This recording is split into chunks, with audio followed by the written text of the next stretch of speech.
On episode 9 of Convergence, we rejoin our conversation from last week about what our work is to do and rescue ourselves from the event horizon of irrevocable mysticism.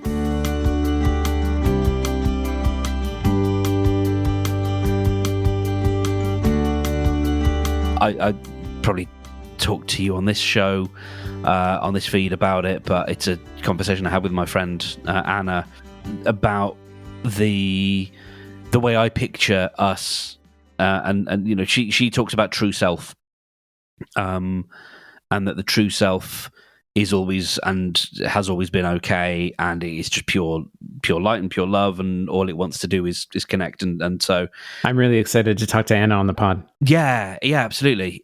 We got into this whole thing about the eggs, about eggs, and we're all eggs, and the shell of the egg is the physical body, the yolk is the white is the personality, and then the yolk is this bit right in the middle that it just and the objective of life is just for us to get our yolks to touch, and that's basically it. It's just all the yolk wants to do is touch other yolks, and that's it. It's just this naked blob of glowing glowing stuff, and its only objective is to find other glowing blobs and glow together. And yeah, you can call that true self, you can call that self-actualization. It's the top of the Maslow's hierarchy of needs. And again, I think that quote that you read there, I think puts that really well, that all of the teachings, they are different in style, and they have different tools to get to the same different ways of cracking the same nut, which is, how can we strip away the layers and get, I talk about getting out of your own way, and it's just further confirmation, I think, that that is the work that is the path to seek. That's where we want to be. That's the work that is for us to do in our different ways, is to help people get to that essential self, that essential version, that is genuine, and that is love, and that is light, and that is all these things. So my observation is that your new project, your new path is trying to, and correct me if I'm wrong, but is trying to use other people to use art for them to find their path to that awakening. I don't know if you would have said it that way, but that's how I see it. Probably not before hearing that. Yeah. But I knew it was all part of the same thing. And it's interesting. Okay. What strikes me now is thinking about a universal consciousness, and stay with me here. There's the true self, and we talk about finding what we want out of life, using manifestation to get what we want. Manifestation relies, or at least one version of it relies on stripping back to what is our aligned, what are our pillars, or however you want to determine it.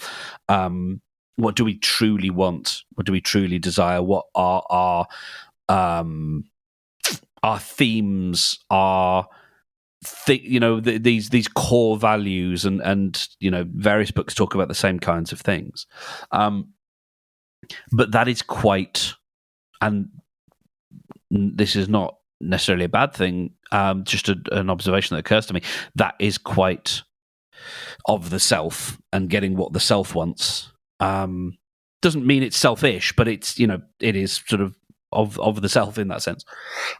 Especially this idea that it's not necessarily universally manifestation, but the idea that you can't manifest for other people. In this form that we've talked about, this sort of that couches itself in science and in psychology, says that you can't, and there may be other forms of manifestation that say yes, you can manifest for other people. That just happens to not be the thing that we're looking at. And so we've got that, and then we've got other forms of guidance, I guess, that are about connection and relationships and stripping back, finding the true self so that you can, there's a thing called authentic relating, which I had, the one thing I understand about this is this lovely idea of sort of armor and what was it that the phrase was like points of touch or something, and I know I'm getting it wrong now, but it's an idea of we all have this sort of armor, and underneath we're just trying to get, I don't know, it's sort of back to the idea, but back to the yolks thing. It's there is so where I'm going with the universal consciousness thing is I what's really interesting is looking at the idea that it's not a dichotomy of it's either of the self or it's connection. It's actually, it's all, what there is this one sort of kind of consciousness that we are trying to maybe connect to. And I'm jamming like here. I'm riffing. But there's a fun thing to explore there about how much of the work that we all want to do is about tapping into that global kind of universal consciousness that is there, has always been there, and it's tuning into the universe's radio station, and vibrating on that frequency. I don't know. This is, from someone who's completely ignorant at this stage, very, very much at the start of my journey, very wide-eyed and innocent, and with no learning. But man, you're saying the right things and asking the right questions, dude. Man, yeah, it's just about being open, isn't it? And yeah. I mean, this is what Alan Watson, Ram Dass talk about all the time, and Shaman Durek in his book. These people that I'm following that. And Vernon Howard in his book, that like they're all saying what you just pondered. There is a connection. There is, I mean, like Alan Watts describes it as like, you breathe in oxygen, or you breathe in air, and that becomes you in your body. Your lungs take that in, and that becomes that oxygen in the air starts flowing through your bloodstream. And when you exhale, you're exhaling carbon dioxide because you produced it. And if there was no air, there would be no you. So you aren't two separate organisms. You are one and the same, because there is no one without the other. That very much puts me in mind of the dot paintings. You look at them up close and it's just a bunch of dots, and then you step back and you see the whole picture. And so if we think of molecules and atoms and those things, I'm sure you, the listener, you understand this already, but if you're ever searching for a metaphor to help someone else understand it, I think this is the thing. It's like, it's the same thing. If you look up close, and it's the same thing with looking at a photo when it's pixelated, what is the definition between the end of someone's arm and the hair on the arm to whatever the surface is that they're resting their arm on? If you look at a dot painting up close, there is absolutely no, it's just colors. There's no definition. There's no line. There's no clear line that delineates. And it's only until you step back. And so, yeah, like, I love the whole we're all made of stars, and all that stuff. As we're here, though, what's interesting is I'm feeling a real need to pull back, and there's always with me, and maybe it's just the working class kid in me, maybe it's just I don't know, I hear my brother's voice in my head, but there's this need to not get too far into this stuff without acknowledging that it's all fucking weird, and it's all woo-woo, and it's all mental, and it's like, there's that other part of me that just wants to go, mental as in crazy, or mental as in your head? Mental as in crazy. Mental as in, okay. This is all bollocks. This is, and it's not for a need to naysay it, but it's just there is a need within me to have some balance and just go, all right, but it's also Friday afternoon and I'm talking to my friend over the internet and like let's ground ourselves. I might go and have some chips later and watch some reality TV. Like as much as I enjoy and appreciate it's diving right in, and it's weird actually. Okay, so this reminds me of. I was denied this experience when I tried to explain it to other people. They were like, "No, this isn't true." But this is the experience I had. I remember being in Amsterdam in 2005 and doing what a then 22-year-old does in Amsterdam, getting a high off my gourd, in a very pleasant way. In a 5-star hotel, no less. I don't know why we booked a 5-star hotel, but we did. We had disposable income. I remember those days. And I remember getting a, what do they call it? When there is a specific name for this, and if I get it wrong, then it sounds like a sex thing. There is a thing where someone blows smoke in your face. And it has a specific name. And I remember, and it can be quite potent. And this was my first day of having ever imbibed. My lungs were just opening, and my friend did this thing, and I remember having this very good weed, and just sort of lying on the bed. I think lying on my belly on the bed, traveling through a universe, like just going through a galaxy, just absolutely just beautifully floating through this thing, and then going, I need a glass of water, and getting up and going to get a glass of water, get my glass, fill it up with the water in the bathroom, come back, put the glass down, lay on the bed, go back into the universe. And I remember describing that to a couple of people, and this is where I think people, it's interesting how people want to own experiences and feel like there is a hierarchy to the silliest hierarchies in the silliest places. Like people want to say, no, if you were high, you wouldn't have done that. You wouldn't have. And it's like, okay, if that's how you need to process, then that's fine. But there's clearly an ability for, if I can do it, then I'm sure other people can, to be able to have that moment of let's absolutely go really into the molecular, and then let's just pull out, because it's just like an eye dilating. Yeah, it can quickly zoom in and out to the broad and down to the narrow. It's absolutely, yeah. It's funny that I think one of the best comedians in the world and one of the most well-known philosophers in the world came from, I think, maybe a similar square footage. And I think that's maybe not a coincidence. And I think they might have been of similar ages. I'm thinking of Billy Connolly. And are you aware of the work of Sydney Banks? I don't believe so, no. That's a new name to me. So Sydney Banks is the progenitor of the idea of the three principles, which is the separation of mind, consciousness, and thought. And I think he sort of had this moment. And he was not a scholar; he was a welder, and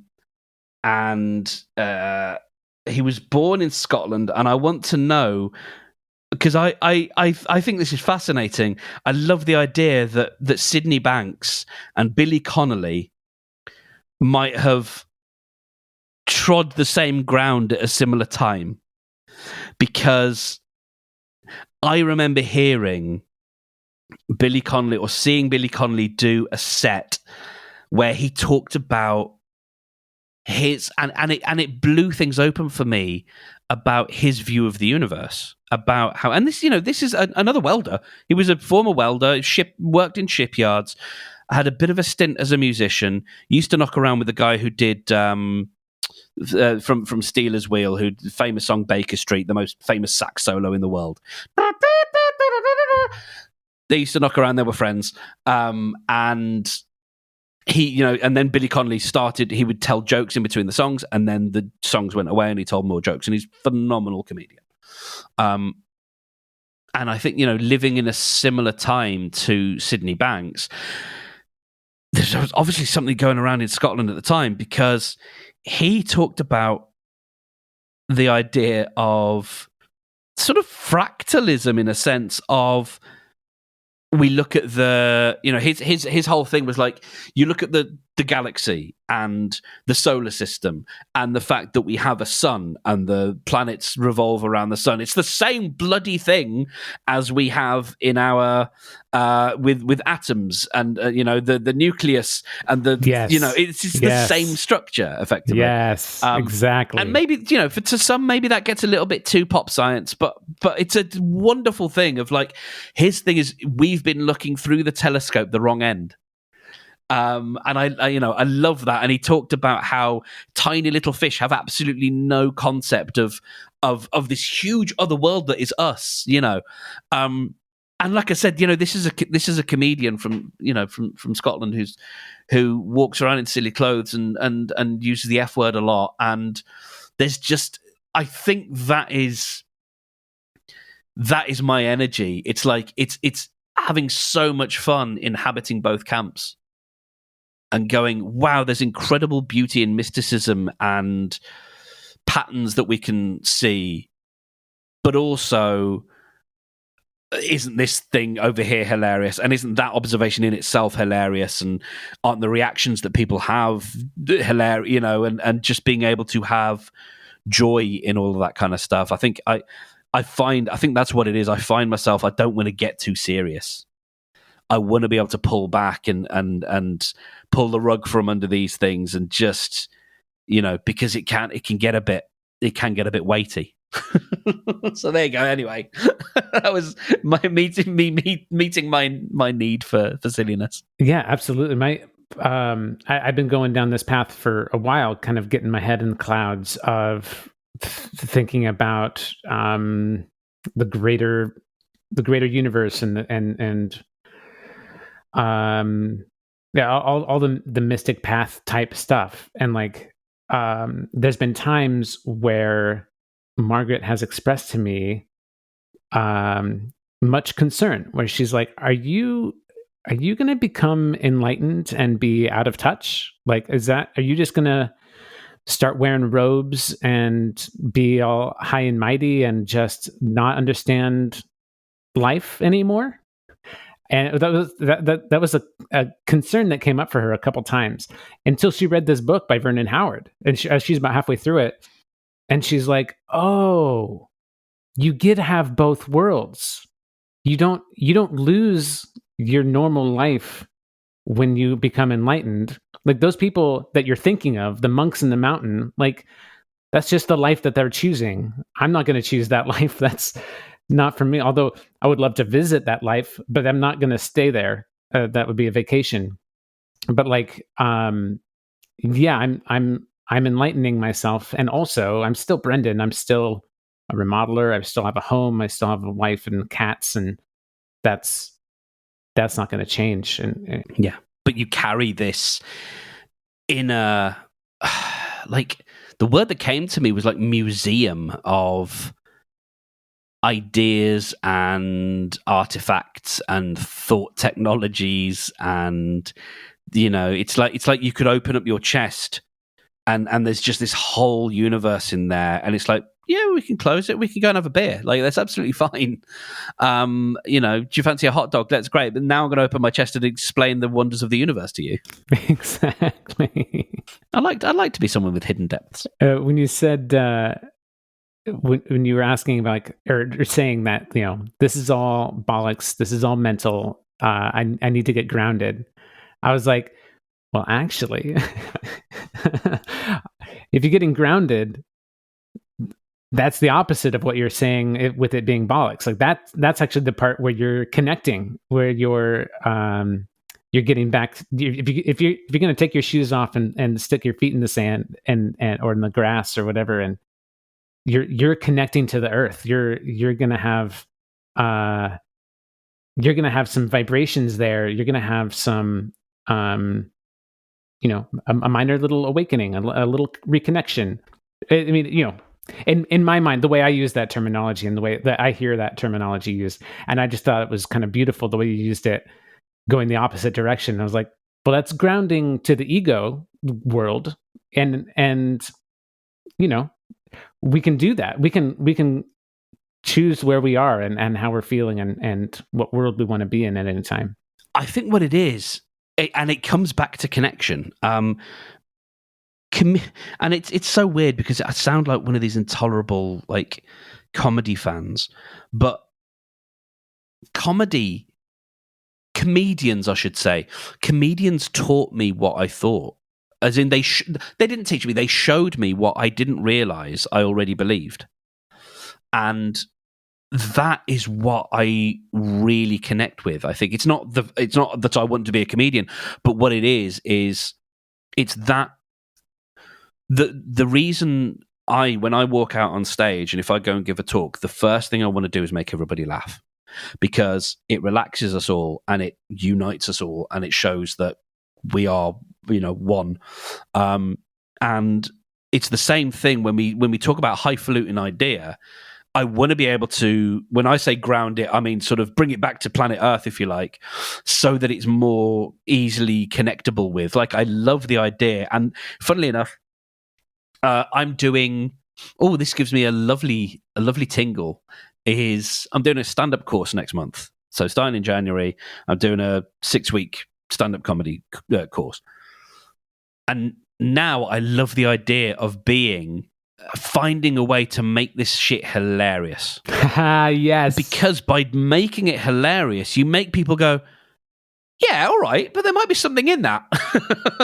And that was the thing, that's the thing that really lights me up, is the idea that we can go, yeah, all right, I mean, he's making jokes, but like, lad makes a point, actually. You know what I mean? It's like people leaving They're only gonna laugh at it if there is a kernel of truth in there. Otherwise, if it's all just completely out of this world and unrelatable, it's not going to be funny. It's just like, it's just made up. Relatability, that is the word. That's absolutely the word. Yeah.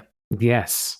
And that feels like a fascinating thing to look at, is taking all of this stuff and having fun with it without making fun of it, so that people can walk away going, yeah, lad gave me some things to think about.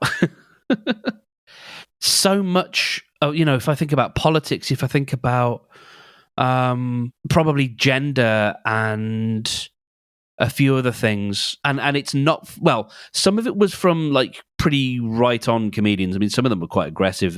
Bill Hicks, I don't agree with a lot of his stuff now, but it's what I needed when I was a teenager. Eddie Izzard. I see it. The door is ajar. I see it, man. I'm going to be surfing on the lake of fire, rocking out. But yeah, I mean, Eddie Izzard. Do you have a flag? This one is wet. This one is wet. This one is wet. Arrabbiata with peas. I mean, there's a guy in the 80s called Ben Elton, who was this very fast-talking, very left-wing comic. And, I would listen to his stuff and go, yeah, that makes sense, before I knew what left and right wing was. I just went, oh, yeah, no, that's kind of how I think. And I developed a sense of identity without necessarily knowing how to express it.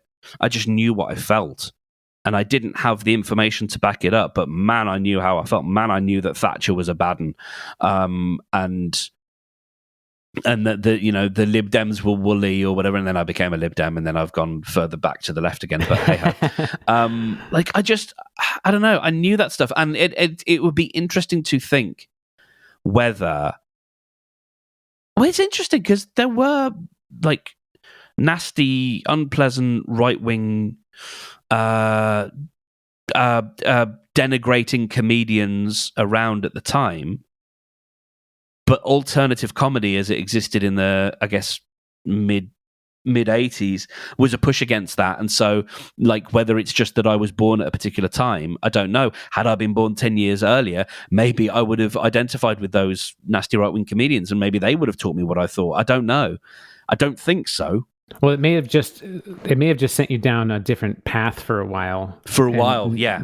Made it, more difficult for you to break free of that. But your core, I think you're right, because would probably. I had some closed, as much as I was, like these things, I had some closed-minded views, and I said some things that I wouldn't say now to people, and all it took was for someone to go, that hurts people when you say that. Like, if I use a particular epithet and I think it's just funny, or I think it's just a gag, because everyone in my life, from my family to the people I went to school with, that was the language we used. It was just normal. And then when someone goes, that hurts. And then you go, oh, well, if it hurts, then what? I don't need to say it then. I feel bad and I won't say it. Like, it's that simple. But we can say that, and that's us. Other people push against it, and other people go, how dare you, you're policing my speech, or you're being oversensitive, and all these things. Whereas I think if you have the other mindset, you go, oh, I don't want to hurt you, therefore I will remind myself not to say it, and I will say it occasionally because I've forgotten, but I will keep reminding myself, no, it hurts people when you say that, so you don't need to say it. Like, it's not hard. So I think, yeah, if I'm honest, I probably wouldn't have gone down that path, because it's not the sort of the true self. It's not aligned with the true self again. Oh, dude, and I can't. Maybe I'll put this in my notes for next week. But I really want to talk to you about this book, Spirit Hacking. It was a massive challenge to read. I actually listened to the audiobook, and because it's been easier for me to digest that lately, and it's read by the author. And he is his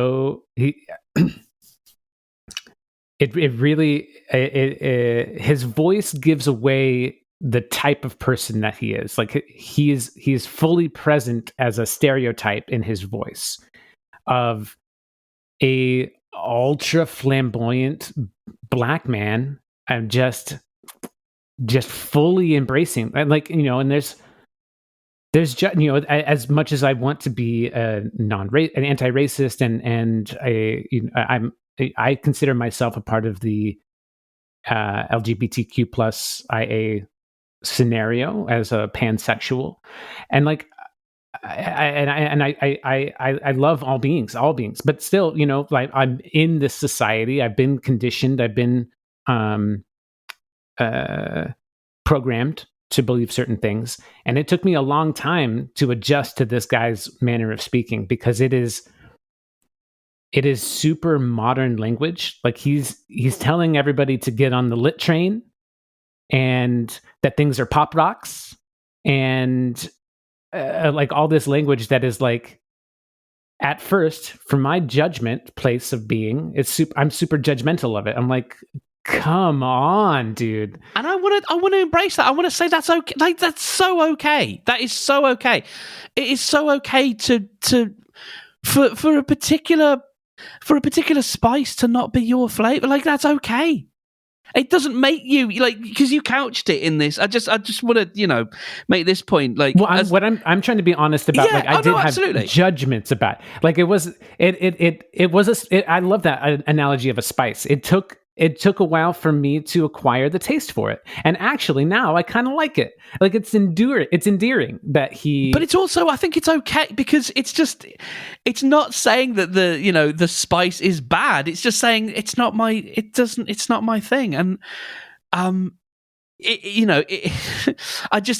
kind of just wanted to, as much as we have talked about, here's the, like, grounding thing again, like, as much as we've talked about. And we've, we try and outwoke each other. That's not true, but you know what I mean. A little bit, yeah.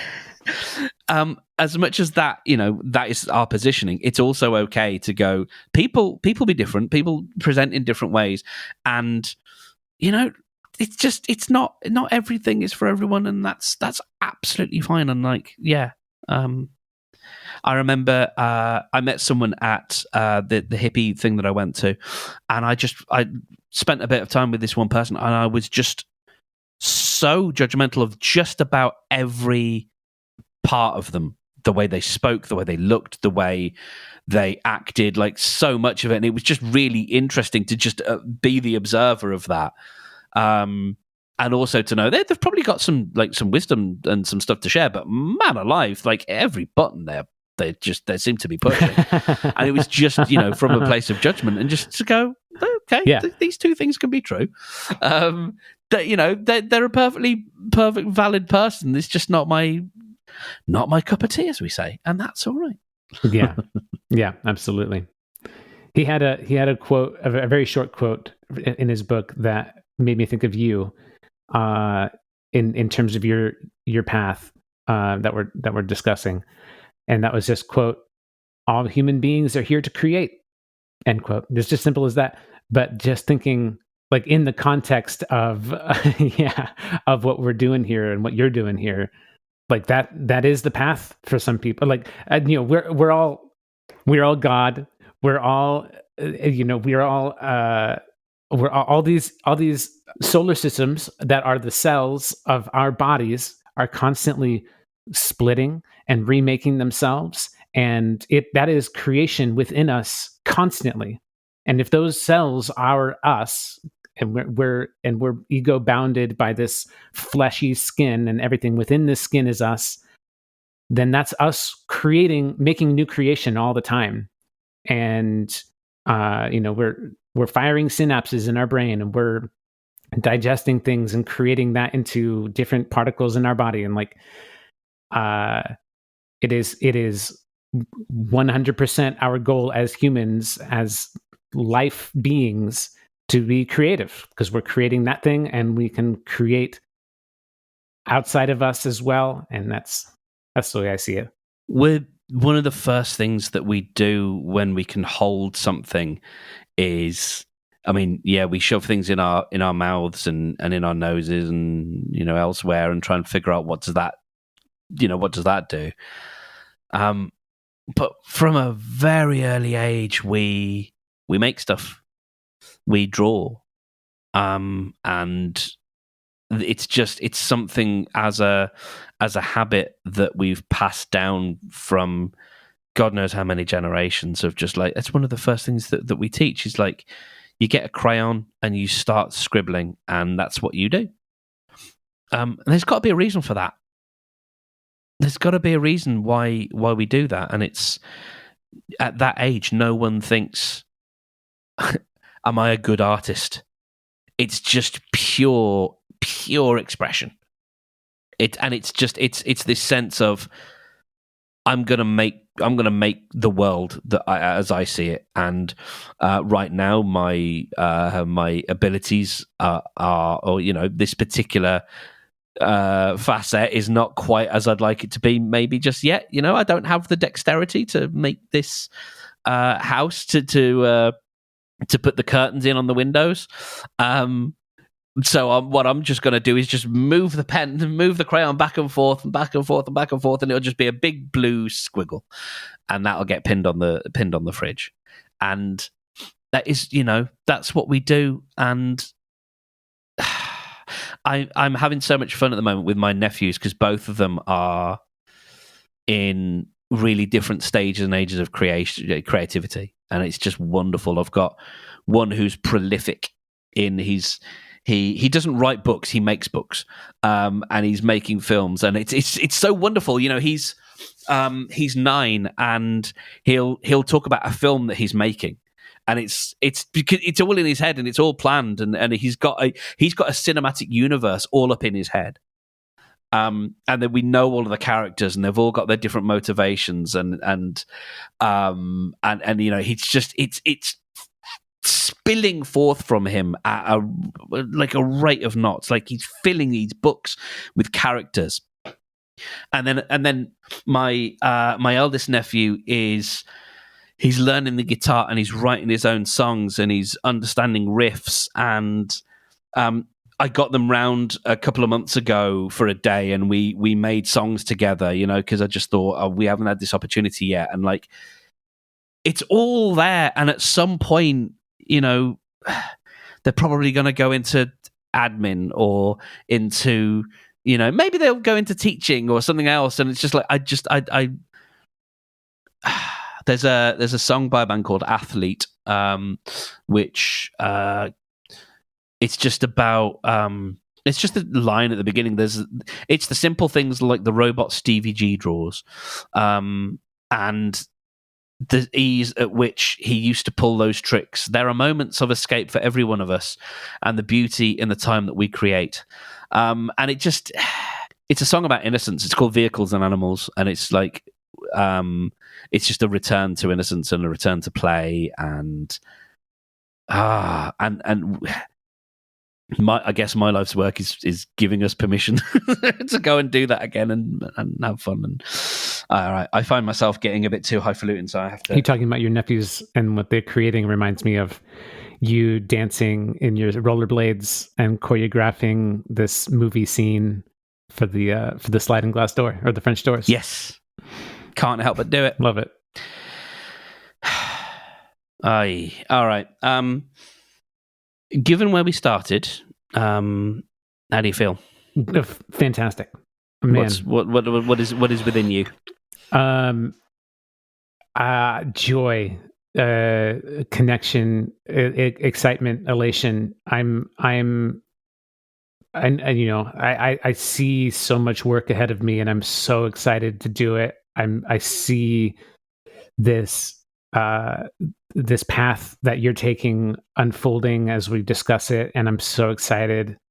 And I feel just the world opening up, and also I also have this knowledge and understanding that like you discussed of Morning Creative, that I'm going to create things, and it's not for everyone.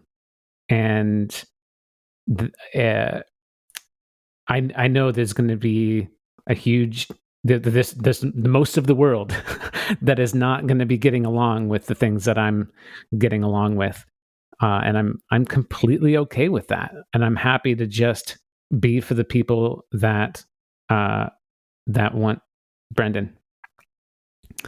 How are you feeling? I'm feeling energized. I'm feeling buzzy. Yeah. I don't know if it's the caffeine and the lemsip kicking in, but I don't think so. I think it is. It's connecting. It's connecting with joy, and it's a real necessity for me. It's a lifeblood. And I think that giving myself that permission, sort of earlier on in our conversation, to just put a silly hat on as we discussed big weighty things. That's kind of the image actually that I'm going to take with me now is deep philosophizing, but with a Christmas hat on, like one of those little paper crowns. And it's it's slightly askew. I think that is I think God. I mean that. Sorry, that makes me think of Shakespeare actually, and the Fool in King Lear, which is the one play where there is supposed to be a comic relief character, but he's not. There's no comic relief in King Lear. It's just tragedy. And the Fool is the wisest character within the entire series, within the entire play. He's the one who speaks the truth. And so there's something really interesting there in the absolute truth teller with the jester's clothing. That's an idea as old as time. Gosh, so many things. My head is a buzz. And wow, we got into it. I sort of feel weird now about where we started, because it felt so weighty, and I think it's going to be an interesting journey for the listener to be taken on. Yeah, absolutely. Well, yeah, especially with listening to the recording I made. Like it's it's pretty heavy, isn't it? It's I was really being real. I said some things that were I said some things, and yeah. So how do you feel about those big things now? Oh, great. I mean, having said them, or well, just it's sort of in the space we are now, how do they feel? Yeah, I mean, it feels like a part of my path. You know, it was something I had to go through to get here. I feel it's as somebody who I constantly want good for everyone around me. I was pushed to this point where I didn't, in such a severe fashion. Now I know now I know how far I can be pushed in that regard. You know, that now I know some limits. Now I know more about me, and thankfully, it didn't progress farther than that. And I think, you know, and I learned I have to be pushed really far for me to get to the point where I was thinking those heavy thoughts, and that kind of gives me some solace and some security in myself that I'm a good person. How do you feel about me having said those things? There was a moment of alarm and concern. Not alarm, that's probably a bit strong. But concern in the sense of, because I find that word a little bit lowercase t triggering when people say they're concerned. Not in the fact that I wanted to intervene, but in the sense that, yeah, it was very electrifying. It was very, you know, there was a real sense of sort of static on a line of sort of touching something and it being a live wire. It felt that, you know, that kind of sense was there a lot, actually, that there was a and you know, I kind of wanted to, as the advice goes, curl my fist away from it rather than grip it and curl my fist into it, because yeah, there was a charge, and I think that when we lean into stuff and when we sit with ourselves and our thoughts, and I think it's easy to bury in and to sort of dig in and keep digging, and then we get to this sort of darkness, and you know, that's maybe what was happening there. Is just these layers were coming back and coming, you know, peeling back and peeling back. But it's also, you know, those things are always going to be there. There's things that are always going to live and be live and be maybe a bit spiky. But then I think it's not about building a shell around you, but being able to take those things and hold those things and care for yourself and care for the version that felt those things. And one of the things that comes up and I'm thinking about is what doctors and I think therapists who deal with trauma have to do. And I think it's going to be something that would be useful work for you, is finding ways to protect yourself, finding a mesh that you can wear, a chainmail that you can wear, so that you are not, when you're not ready to receive that stuff, it doesn't. And again, that's a conversation that we can have with Anna, because she's got a lot of wisdom about that, and she's had friends, similar kinds of conversations about being able to see auras and that kind of thing. And I think, yeah, the ability for you to, and I have the same issue in certain circles. There's certain things that absolutely pierce my armor and they stay with me for days, and they're painful and they're hard, and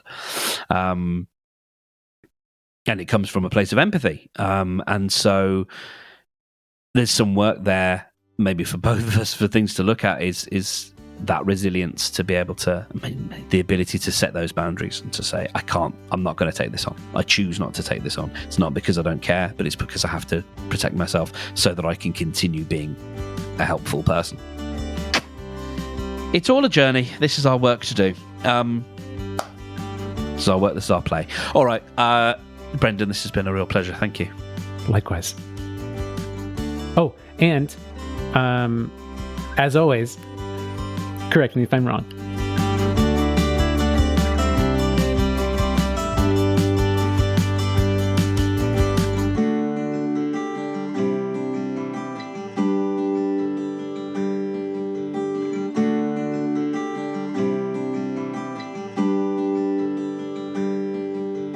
There we go.